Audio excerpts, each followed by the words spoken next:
இப்போ ஓபிஎஸ் அவர்களை திமுகவில் இணைச்சிக்கிட்டாங்க, பூங்கொத்து கொடுத்து சிஎம் வரவேற்கிறாரு. அப்போ அவர் மேலே எந்த கேஸுமே இல்லையா சார்? அதை விட பெரிய கொடுமை என்னன்னா, ஓ பன்னீர்செல்வம் திமுகவுக்கு வந்ததற்கு காரணமே அவர் ஊழல் செய்து சேர்த்த 1000 கோடியை ஒரு கட்டுமான நிறுவனத்தில் முதலீடு பண்ணியிருக்காரு பல வருஷங்களுக்கு முன்னாடி அவர் அதிகாரத்தில் இருந்தப்ப. இப்போ அவர் ஒரு செல்லா காசா மாறின பிறகு அந்த கட்டுமான நிறுவனம் அந்த பணத்தை தராமல் ஏமாத்துறாங்க. அதை திருப்பி வாங்கி கொடுக்கணுங்கிற நிபந்தனையின் அடிப்படையில் தான் அவர் கட்சிக்குள்ளேயே வந்திருக்காரு.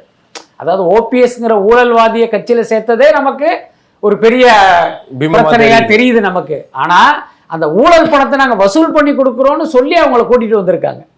இன்னைக்கு பார்த்தீங்கன்னா ஒரு கட்சிக்கு என்ன, இந்த ஒரு தலைவருக்கோ அல்லது ஒரு கூட்டணி கட்சிக்கோ என்ன வாக்கு சதவீதம் இருக்குது, என்ன வெற்றி வாய்ப்பு இருக்குது, எத்தனை தொகுதி, இப்படித்தானே பேசி ஒரு கூட்டணிக்குள்ளே வரணும். ஆனால் திமுகவுடைய நிலைமை பார்த்தீங்கன்னா ஒரு இடைத்தரகர்கள் வேலை பார்க்குற அளவுக்கு போயிடுச்சு. தேமுதிக இந்த அடிப்படையில் உள்ள வர்றாங்க.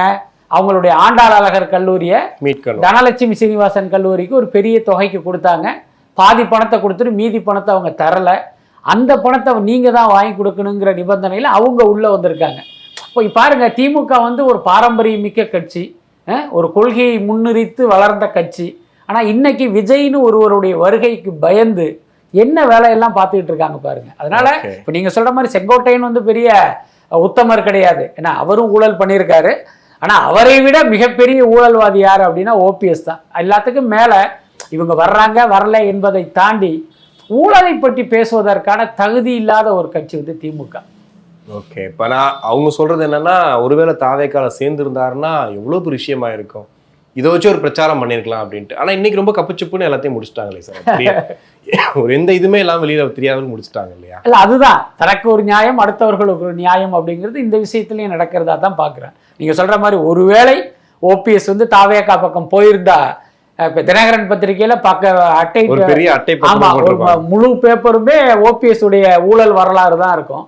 சன் நியூஸில் பார்த்தீங்கன்னா தொடர்ந்து அதுதான் செய்தியாக இருந்திருக்கும்.